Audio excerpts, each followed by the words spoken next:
Like, who waits around for a salesperson to email them about a problem they have? It's like, I got hemorrhoids. I'm not waiting for the hemorrhoids cream salesman to call me. I'm going to CVS and I'm getting freaking hemorrhoid cream. Or I'm Googling it, itchy butt. What the hell do I do? Right? It's like, why are we still doing this in corporate America?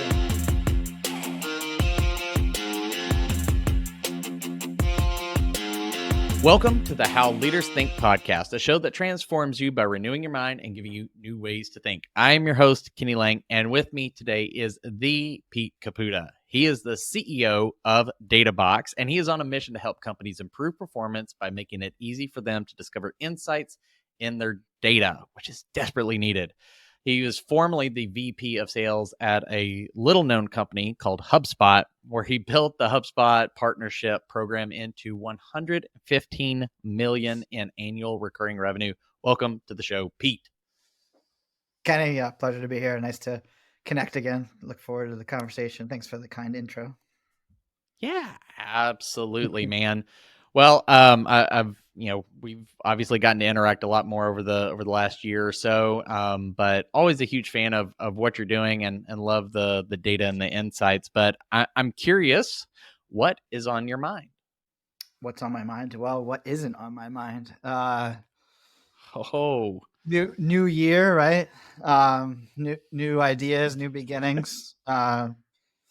Also new challenges, of course. So, but if I had to narrow it down, you probably would guess, but I'm always obsessing over how to build partnerships. I look at partnerships as like one of the highest leverage things that a business can have.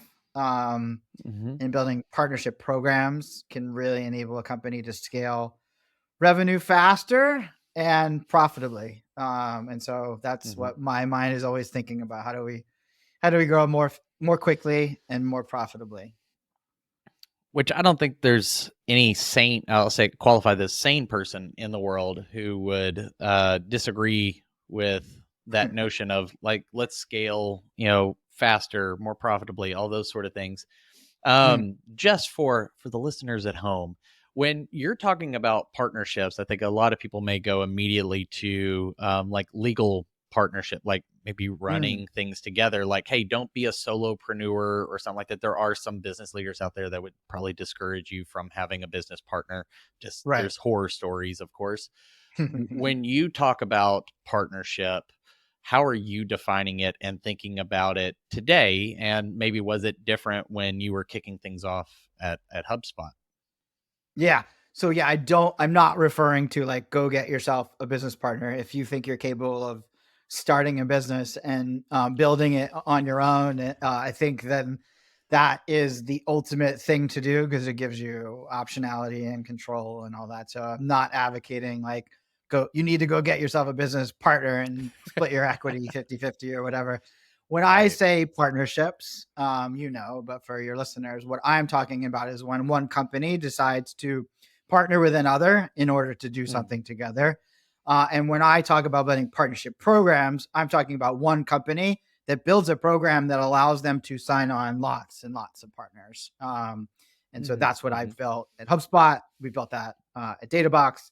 I've advised other SaaS companies to do the same, Pandadoc, Drift, InCycle, a bunch of other SaaS companies that were doing similar stuff. So that's when I say partnerships, and specifically with software as a service companies, there's a massive opportunity to go out there and partner with professional service organizations and help each of those professional services organizations, but in a very scalable way that allows both companies to grow more reliably, grow more profitably.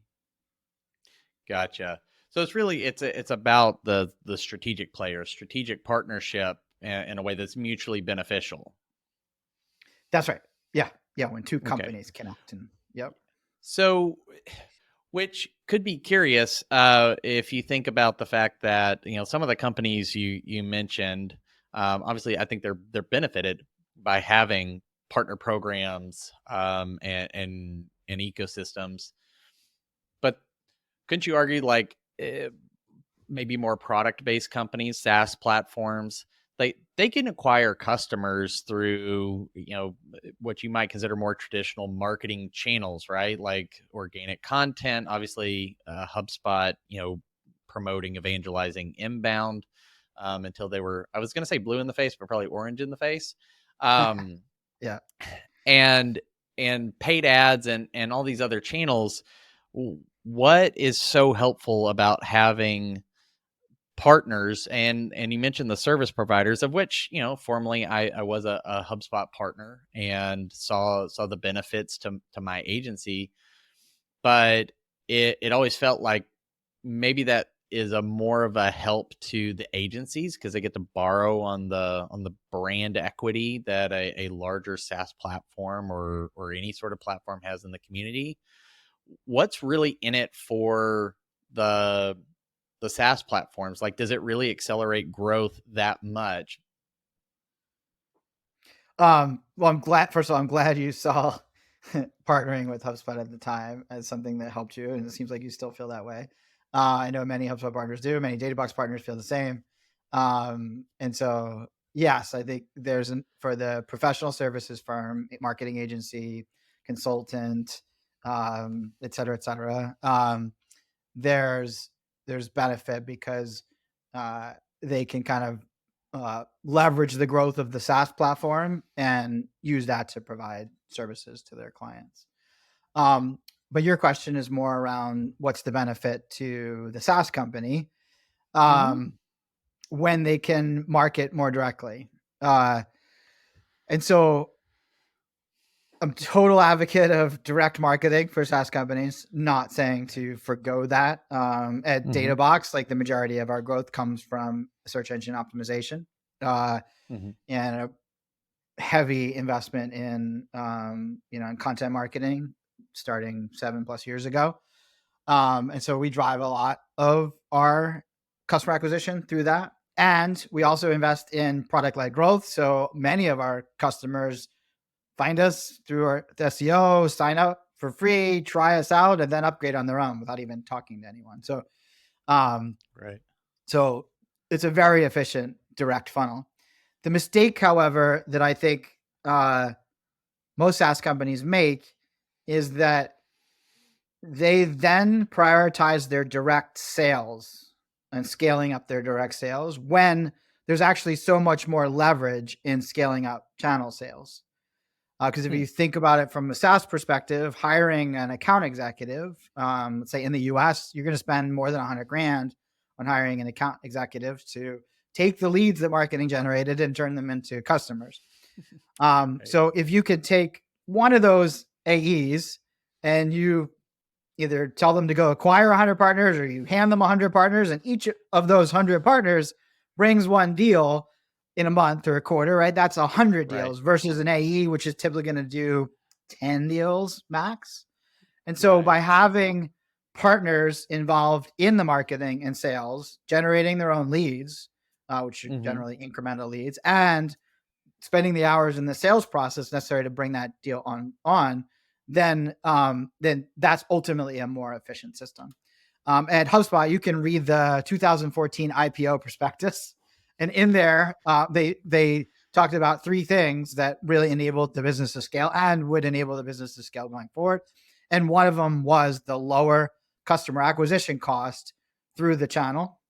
Secondly, the higher retention rate of those customers, because the secondary benefit for the SaaS company is that when a marketing agency selling MarTech or an accountant using bookkeeping software, reselling Xero or QuickBooks or whatever, when they implement that software product at the client and then help them learn it and help them use it, they're much more likely to be actually getting value out of the software, because that professional services firm has an incentive to provide a higher level of service than the SaaS company does and charge for that time or that value and whatever it makes sense. Whereas with a SaaS company, you generally will get a much better ROI on investing in new product development and marketing. With sales and customer support, sales being third and customer support being a distant fourth, because it's hard if you have, Right. one account manager with 100 or 200 accounts. They can't have in a SaaS company, they can't really have meaningful relationships. Whereas if Yeah. a professional services firm is charging for the software plus say $2,000, $3,000, $10,000 a month of professional Mm-hmm. services, they have lots of incentive and lots of capability to spend a lot of time with that client, make sure that client's successful, and do the work maybe Right. even that makes the client successful. So long story short, SaaS companies can benefit from partner programs by through lower cost of customer acquisition and higher retention. Great.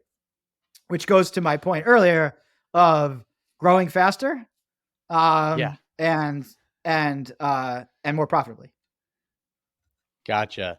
Wait, and so all of that, when you say it that way, it's like, well, yeah, duh. Okay. Well, then in your experience and your point of view, why aren't more platforms, and even in some cases, going into some of our one-to-one conversations about um, companies who are creating and espousing methodologies, and those that are adopting and Mhm. reselling. I mean, you could even say that's somewhat like what I'm doing with System and Right. Soul. Is I Yep. didn't create the IP, but I license it. I'm trained on it, and I help others adopt it and see the benefits from it. Yep. Um, why aren't more people going this way if it's so clear and proven that this is not just acceptable, but a really effective and efficient way to grow and scale a company on both sides of the equation? Mm. So, make sure I understand your question. What you're saying is why don't more SaaS companies, more software companies invest in partner programs and build out their partner programs versus what what most of them do, which is invest in their own direct selling. That's what you're asking me? Yeah, it could be SaaS. I think if there's a part 1A to that Mhm. question, then I think you could extend it even into more like methodology Oh, yeah, yeah, yeah, based. alright. So, yeah, so you and I have talked about this before where a methodology business, right? And System and Soul is a Hmm. great example of a methodology business. I think you probably know StoryBrand is a great example. Right. Donna Miller wrote a book and then has a methodology on how to help companies develop their story and their positioning in the market. Yep. John Jantz at Duct Tape Marketing has a great one. Hmm. He basically has a methodology that fractional CMOs use to um, go into a client and develop the strategy, marketing strategy for Right. them. And I think HubSpot's another great example of methodology business and software business where we Hmm. wrote a book on inbound marketing and then had a marketing methodology that we taught these agencies to go and execute for their clients. So, um, yeah, I don't think a lot of people think through methodology companies, but those are all examples of methodology companies, Right. and I think they're very similar to software companies. Most pieces of software have some methodology behind it. In some cases, they're simply Or automating at a least they task, but should. most of the time, they're introducing a new business Yeah. process, or many times they're introducing a new business Right. process that requires somebody to adopt a new methodology. Um, Hmm. and so your question is why don't more SaaS companies or methodology companies go out and say, hey, we're going to sell through channels, we're going to sell through partners, we're going to sign up partners, certify them, etc. Um, I think the first reason that they don't do it is control. In fact, there's lots of early stage software advisors who will say, don't start a partner program until you have your direct selling motion down. Um, Hmm. because if you can't sell your product, you shouldn't expect someone else to go sell your product. And I Okay, think in that's a fair. really early stage that makes sense, right? At Databox, however, we chose marketing agencies as our target customer. Um, and so that became our target customer. We sold directly to them. They use our Hmm. product with their clients, and we kind of sell it that way. So I don't think it's necessarily a hard and fast rule. It depends a lot on the context of the business, who you're selling to, and why. Sure. But a big reason is control and observability and insight, right? If you go and say we're going to build a partner program first, and I think the feeling is like, well, the partners are going to be selling, and we don't know what they're going to say, and we don't know what they're going to promise, and we're not going to hear what the prospects or clients say. So how are we going to get feedback to our product team? And And so I think that lack of control and that lack of insight into the process is what discourages most software companies Mm-hmm. from going out and starting with a partner program before they do their direct selling motion. Gotcha. That seems when you say that, it seems, in my opinion, a little short sighted. Um, Yeah. to and of course, my job here is I'm supposed to be asking you questions, but I do have opinions, strong opinions held loosely. All good. Um, and we're on a vocal platform, so my opinions may get out there before I have a chance to really process them, which is fun. But but it seems, it's a bit of a cash grab. And of course everybody can have their own goals. They're entitled to that. Like if your goal is like, hey, I have an idea, I think it's good, I think it's viable, but it's maybe not long term what I want to be doing. I want to build something worthy of being acquired and integrated, and have that be my exit, and then maybe in the process I'll find the thing I'm really passionate about. I don't dismiss that. But if you're after absolute control, thinking your partner, like, we don't know what they're saying, feels a little like when people talk about the quote unquote evils of remote work. Well, how do we know they're Yeah. working? How do we know they're working? Yeah. How do we know they're not Like, taking a nap in the afternoon? Right. right? Like maybe they are, but they still get a lot of shit done. Exactly. Right. Um, I So think a little bit. I do think it's good, generally good advice that if like you got to go sell your product 10, 100 times before you should ask someone else to right. sell it. And the first thing that I always tell companies who are building a partner program to do is build a training and certification program. And in that training program, you have to teach your partners how to market, sell, and service clients.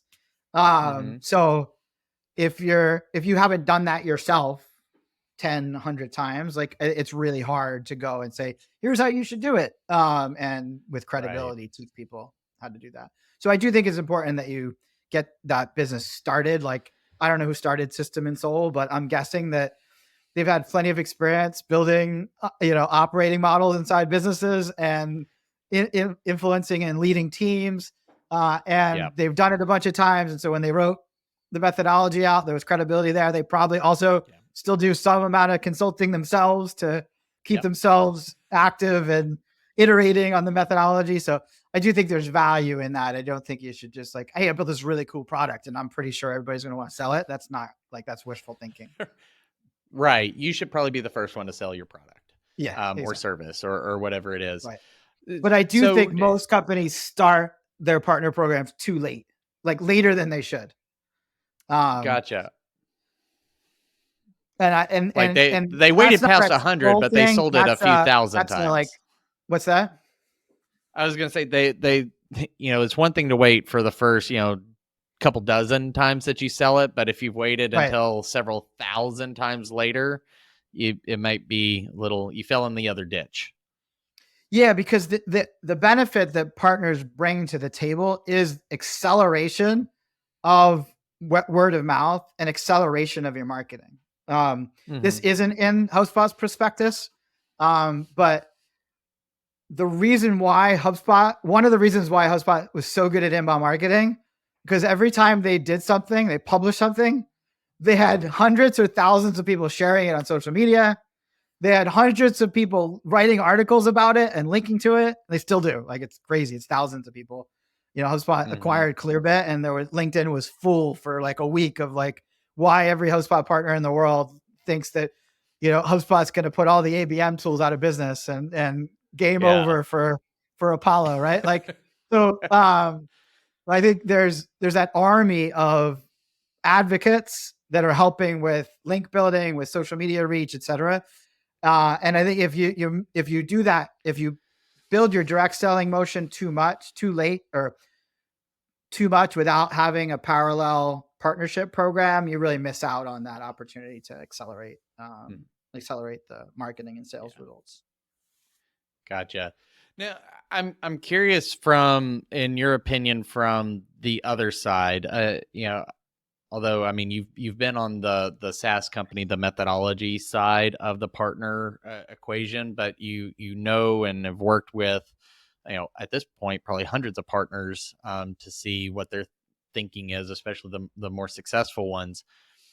What sort of advice do you give professional services firm like an agency, like a coach or somebody else who might be leveraging a platform or a methodology or some other type of IP in their practice?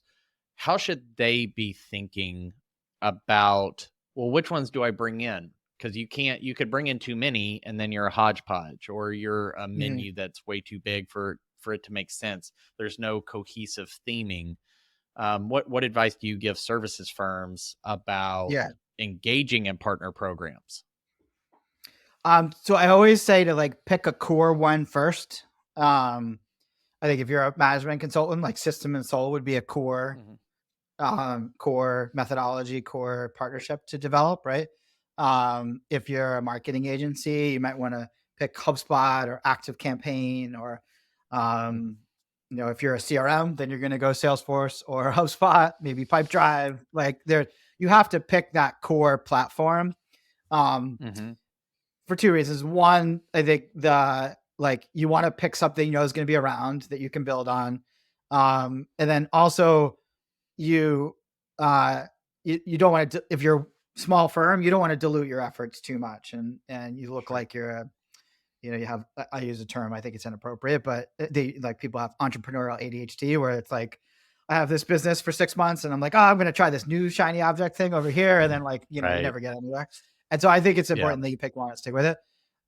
You didn't ask this question, but I think once you pick that one thing, you still have to figure out, how do you differentiate yourself from the other people who have picked that one thing. So there's like 6,000 HubSpot partners. I don't know how many system and soul consultants there are, like tens of them, maybe, right? The This tens point, of partners. 100, Yeah, I think we're like 100. somewhere between 40 and 50 as of Okay. this recording. Yeah. So that's still a lot, right? Given the market awareness of system Mhm. and soul, it's not, that's a good number of people. So I think you have to pick a focus within that. I think you've picked a focus, working with Mhm. nonprofit organizations, right? Yep.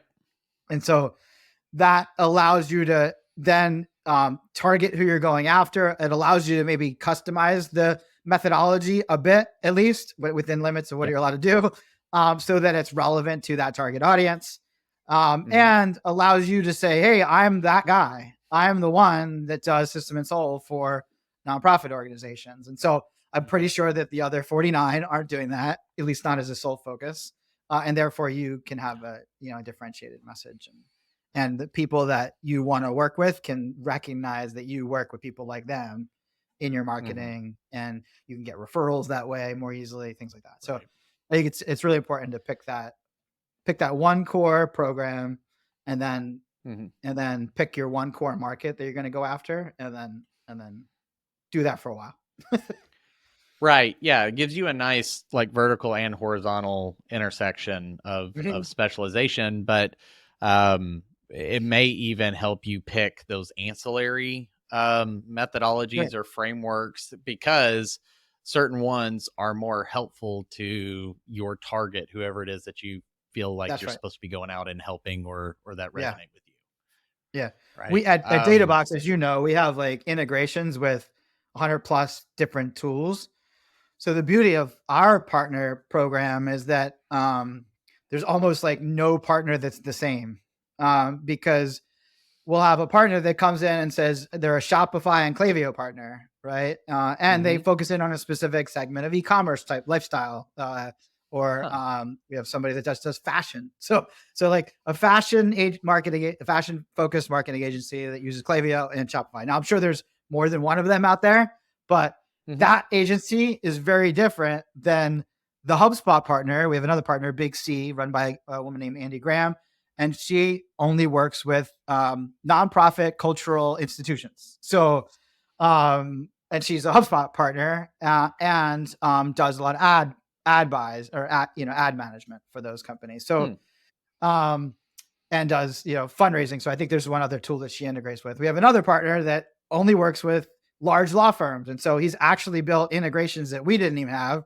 with our product. So he can go to those law firms and say, I've built integrations, and can offer you a dashboard like no Wow. one else can, with all of the integrations of the tools of a typical law firm offers. So it almost extends, every partner we have almost extends our capabilities as opposed to duplicated. There's a guy named Nick Bennett. I don't know if you know Nick, is a consultant for agencies, and he said it's the first partner program that he's ever seen where the addition of a new partner actually brings value to all the partners, because it brings a perspective and a set of experiences that others don't have. That's interesting.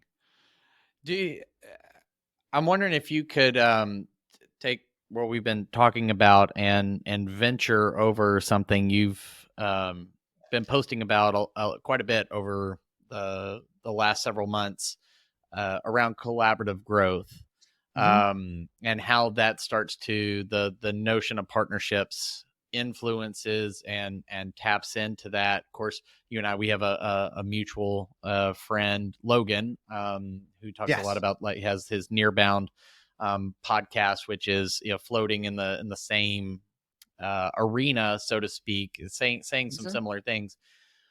Talk a little bit about, like, what collaborative growth is and how does that mesh in with your thoughts on partner programs.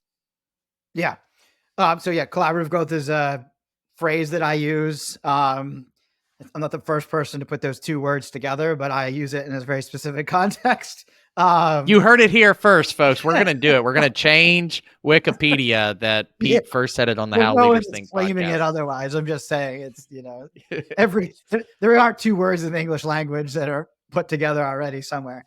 But it's this idea that marketing is saturated and it's really hard to get through to your buyer. Right. And your buyer already has people that they follow, like, and trust. And so the best way to go to market is by partnering with those people who are known, liked, and trusted in order to not just reach a larger audience, but to reach a larger audience with a message that they'll trust. And so collaborative growth is all about incorporating other people's thoughts and ideas and experience inside your content so that they feel a part of what you're doing, not just feel, but are a part of what you're doing, and become your word of mouth accelerant. It also kind of comes from an angle that I don't think any of us have enough knowledge to solve most problems in the world or in our businesses. And we learn a lot more from each other if we go out and ask each other questions and do research and ask and share what we're learning as we are learning it. And so this idea that you could do your marketing by sitting in your room and writing something or recording something and publishing it and it being the best it could be is like really arrogant, frankly. And that really the best marketing, best content, the best educational material will come from talking to other people, running experiments with other people, asking for people's perspective, and then publishing something that has a perspective and experience and data even from multiple people that are in a similar situation. Gotcha. Yeah, ever since I've seen, but both you and Logan, following y'all on LinkedIn for a while, the more I consumed it, I was like, this makes sense, and that's something I've used to help guide me in making some of my decisions on, well, what methodologies or approaches, even to marketing stuff that I want to use. As if it starts to intuitively make sense, like, yeah, like it may not be earth shattering, like you said, like you're not the first person to put those two words together. Until we get that Wikipedia updated. If you Google collaborative growth, it comes up with a full hours worth of me explaining the concept. But which we'll link to it in the show notes. Podcast, right? I've listened to several of your podcasts with other guests where you come in and you ask them what they're thinking about and why they do that and why that's different than the other ways people think about stuff. And you're learning yourself. I'm sure you're applying some of the things you're learning, but you're not but you're also, from a marketing perspective, you're marketing yourself by saying, hey, all these smart people and I have ideas on how you should run your business. And so as the guide, right, you have insights for your prospects and clients that you're learning from these other people as you go. And you're not just sitting here saying, I learned everything I needed to know, in college, and you should listen to me. It's like, no, like if we're not learning on an ongoing basis, then we're not Yeah. really learning, right? Because things change, especially in marketing, changes so fast. That'll preach. You just revealed my big secret on how I'm doing all this. So, man, we'll see if I get any viewers after this episode. I'm sure I will. But the thing that has struck me about it as I've started to try to engage in it was I felt a tremendous weight lifted off my shoulders from trying to be, number one, trying to be like the smartest person on a particular topic. Mm-hmm. Like, or like on all, like, for instance, on, my focus on nonprofits. I don't need to know everything about nonprofits. I mean, I need to be knowledgeable and I need to be competent. Sure. Yeah. Like that's a given, but I don't need to be an expert on every single facet of nonprofits. I need to be aware of it, but it felt like I could pull in other people to say, like, well, do you know a lot about fundraising? Mm-hmm. Because I know how to sell stuff, but maybe I don't know as much about fundraising. Let's talk. Let me borrow from your brain and borrow from this person who really understands grants. Like, I just started diving into that, and that is a Yeah. cluster to end all clusters. That I've discovered. I was like, I'm almost done watching all 9 seasons of Suits, so I might as well have graduated law school. But I don't know that I'm ready to wade into the legalese that's in some of these grants.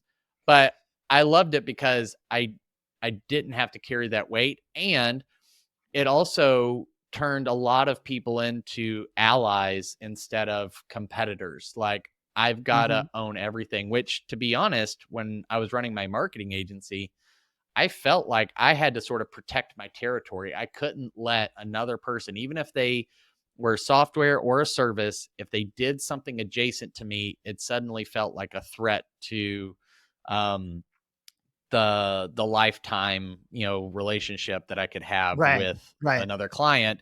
It Yeah. took that away, which was really cool. And I think at the end of it, it's to be better service to the end user or client, right? Yeah. Like, it's an others focused sort of mentality. Is that fair to say? Yeah. I think, yeah. So I learned business networking early in my career. For a while I did, Quickstar was like, which was like the digital version of Amway, like in the late 90s, early 2000s. And so, yeah, I got introduced to Vern Harnish and all those types of books, How to Win Mm-hmm. Friends and Influence People, like Yeah. Influence by Cialdini, like, and so I got introduced to those concepts of like the be of service to people and it'll come back to you. And then I started my own small business in the early 2000s and quickly learned that the best way for me to get my business was getting to know other business owners that were in adjacent fields and referring them. And because when I referred them, they remembered that. And then when those two people did business together and the person I referred was able to help the person they both remembered me very kindly, like, hey, you connected us, you changed our business, you helped me Right. accomplish this in my life. Like, I'm so grateful. Right. And so that gives them interest in what I do to the point where, like, how can I help you? What do you do? Tell Mm-hmm. me what you do for people. Right. And so the more that I did that and the bigger that network got, the easier it was for me to get referrals that closed quickly. Mm-hmm. And so when I joined HubSpot and like, they said, here's your leads. They just came in through this ebook and I'd call them up and they're like, who are you? What are you calling me about? I just wanted the ebook. And I'm like, this is stupid. And so for the first like year, all I did was like call my network and say, hey, what are you doing for SEO? Do you know anyone that needs a website? Do you know how to do capture? Would like to learn how to capture leads on your website? Like, and that network that I had like closed more than 50% of my business. And then that's when I'm like, hey, you know what? The best thing I could probably do is work with marketing agencies because we sell software and they sell services.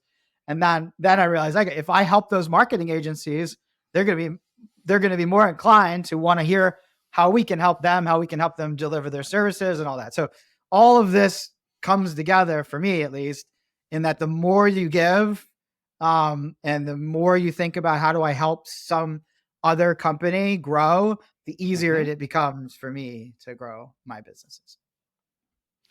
Yeah, which kind of goes back to the, my assertion that trying to control everything is short-sighted, and what I hear you describe is really is sort of taking a longer view on what you're doing. Like, it may not come back to you, tomorrow or next month or next quarter or something like that, but there's a positive brand affiliation with your name or your company or what you did, Yes.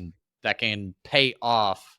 And you do enough of that, it gets into what the Zig Ziglar quote of, if you spend your life helping enough people get what they want, you won't have to worry about getting what you want. Yeah, exactly. Yeah. And I think Which it's really hard for people. I think it's really hard for people that are either like just getting their business started or really early in their career for them to grasp that. But like the sooner somebody can grasp that in their career, the impact of that behavior just compounds like crazy in terms of where you're at and your like how fast your business can grow, how fast your career can go. So, yeah, absolutely.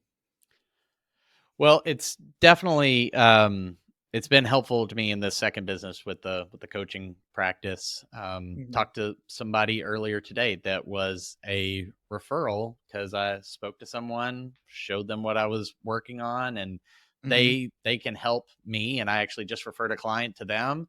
And so it's already starting to come back around and is accelerating my growth, and it's better fit. There's better alignment. There's all a whole host of benefits that come from it.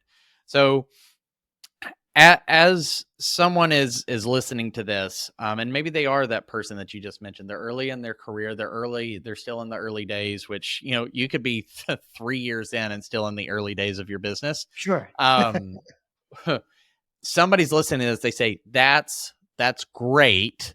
And that sounds huge. And, or maybe Pete must be nice. I never, helped a company generate 115 million in ARR. So I don't have people knocking down my door to work with me. What's something that they could do in the next 24 hours to get started towards, whether it's sourcing partnerships or just engaging that more collaborative growth, partner minded growth? Yeah, I think I had this conversation with a consultant the other day. The consultant does probably like $450,000-$500,000 of annual revenue as a one-person shop. Very, very great consultant, but really struggling still on client acquisition. He's been doing it for a while, so he's got great clients, great retention, all that. And I said to him, dude, you're so smart. You ask such good questions. You have a lot of experience in your industry. Why aren't you hosting a podcast? Interview your clients, interview prospective clients, and ask them about the stuff that you help them with, and tell those stories. So you don't have to start a podcast, but the one simple thing you could do, call up a client, call up a prospective client and say, hey, can I interview you about your story and why you're successful and the way you think, and related to these topics? And then I'll either record and publish, or just record that and take notes and share a story before I publish it. But does ultimately just get in that habit of going out to your market, learning something and sharing it back with your market. If you do that as a salesperson, as a small business owner, it will have these compounding effects, because everybody's happy. The person you interviewed gets free press, gets someone else out there saying nice things about them, sharing their story, right? The people that are maybe compete with them or are collaborators with them get to learn something as well that they maybe apply in their business. And you, as the storyteller, become the expert because you were the vehicle that delivered that story to them. So it's not like it requires care and feeding, right? It's the more you do it, the better it is. It's not like you can hire someone, outsource your SEO or your paid ads and just get leads. But if you go through that process, you'll make friends, you'll get referrals, you'll build up your credibility, and people will see your expertise because you'll share your expertise through that storytelling. And so that's the one thing that I recommend everyone do. Frankly, I'm amazed that salespeople still listen to their bosses and send cold prospecting emails every day.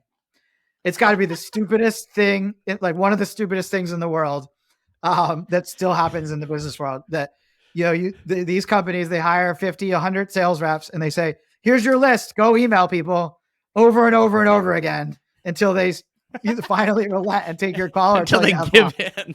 Yeah. When in reality, if you email 10 of those people, I guarantee, and you said, "Hey, could I tell your story on LinkedIn, or could I tell you your story on my podcast?" 4 of them will say yes. 3 of them are maybe stage side. 3 of them will be too busy or whatever and don't value it. But 4 of them will say yes. And those 4 stories that you then tell will easily pull in another 10 people that want to talk to you because you just interviewed 4 people in their market and learned something and shared it.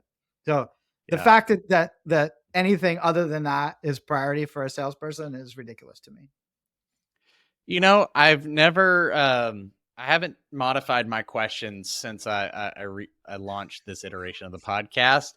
You just gave me an idea. In addition to the first step someone takes, I might need to say, what's something someone needs to stop in the next 24 hours? Like we'll have a start, stop, continue aspect to this. I'm not saying cold outreach is bad. What I'm saying is cold outreach, which amounts to, "Hey, I'm Joe from company X. We help companies like yours with problem Z.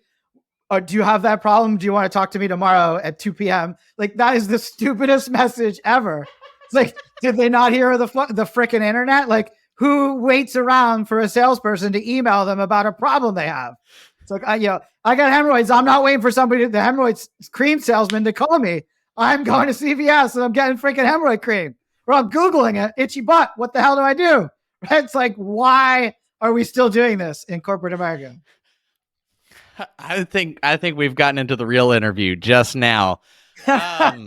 This is what we were trying to get to the whole time. So you got to dig through the layers to get to the gold. This is, I guarantee you, I have a dozen plus messages just like that one sitting in my LinkedIn inbox.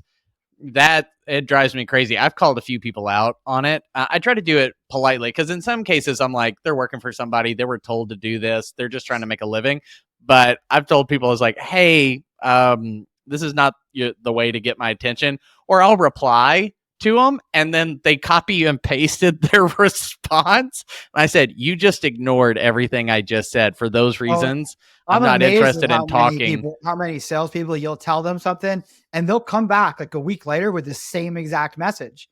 Like literally said, "Hey, no, I'm not interested. And go over here," or blah, blah, blah. And like, or it's like, if you want a half hour of my time, go do this and come back to me. And they just completely ignore it and come back with the same pitch. Like someone forgot to teach them how to initiate, how to be human. Yeah, exactly. I forgot to human. I feel like there's a mini. I don't know if people don't date at bars anymore or pick up people at bars anymore, but I don't know if you're old enough to remember that. But like, you wouldn't go up to someone and say, "Your hair's ugly. Do you want me to fix it for you?" "I don't like your pants. We should go to the store tomorrow. I'll buy you some new ones." Like, that's not how you pick someone up, right? Is why do people continue to do business that way? I think there are some people who are still deploying those strategies. And that's why we have dating apps and AI now. There's another mini series. We'll need to get Paul on and talk about AI dating apps or something like that. That could be a fun conversation. There you go. But Pete, I appreciate your time and your wisdom. And if anybody was more interested in the thoughts that you're sharing or Databox, collaborative growth, those sort of things, where would you send them? So as you pointed out earlier, I'm constantly posting on LinkedIn. I've slowed down a little bit this year, trying to be spending more time on longer form content. We're putting together a free course for our partners. And so I've been working on that instead of posting every day on LinkedIn, but I am very active on LinkedIn. Pay attention to my inbox. I ignore all unsolicited pitches. But if you want to connect that way and have a meaningful conversation, I'm there. For Databox, it's real simple. It's a great domain name, databox.com. Try us out. There's a free product. We also have another free product called Benchmarks, benchmarks.databox.com, which allows a company to go and benchmark their performance against a very large database of companies that have opted in, and anonymously allows them to benchmark across like 100 different tools that they might use, and thousands of different performance metrics. And then I guess that'll cover it. That, yes, we will link to all of that. The thing I was thinking about, I was thinking probably about the benchmarks piece because I know I'm getting rolling on some of that, but I can tell people hooking everything up and some of the power of the Databox platform is phenomenal, because I remember early days of hooking it up, and it was super helpful. You could cross things over. We were early adopters into the partner program when you started rolling it out. I was mostly in it for the badge. I just wanted the digital badge for the website. Well, that's funny. That's why I'm finally launching a training and certification program, because I know people love those badges, especially agency owners, marketing agency owners. They love being able to say to their employees, just go get certified and get the badge, because the badge tells them that they finished the job and lets them put it on their legitimizes them on the website, right? Yeah. So that's, I'll go through it just so I can have another badge out there. It's all about badge collection. It's like you're like Boy Scouts. It is. I'm collecting instead of, I've got my old HubSpots. I probably still have that in my LinkedIn like history somewhere. It was like never expired. So I'm still inbound certified from 2015. So yeah, I'm in the know. But anyways, thank you so much, Pete, for stopping by, and I hope that we get a chance to do this again. For everybody listening, we appreciate all of the views, the shares, the likes, and all of that. And if you got value from this, I would deeply appreciate you just taking a page out of this episode's playbook. Share it, connect with it, relate it to your story if this has been helpful to you in any way. I would be eternally grateful if you would help more people find it. But until next time, change the way you think, you'll change the way you lead. We'll see you.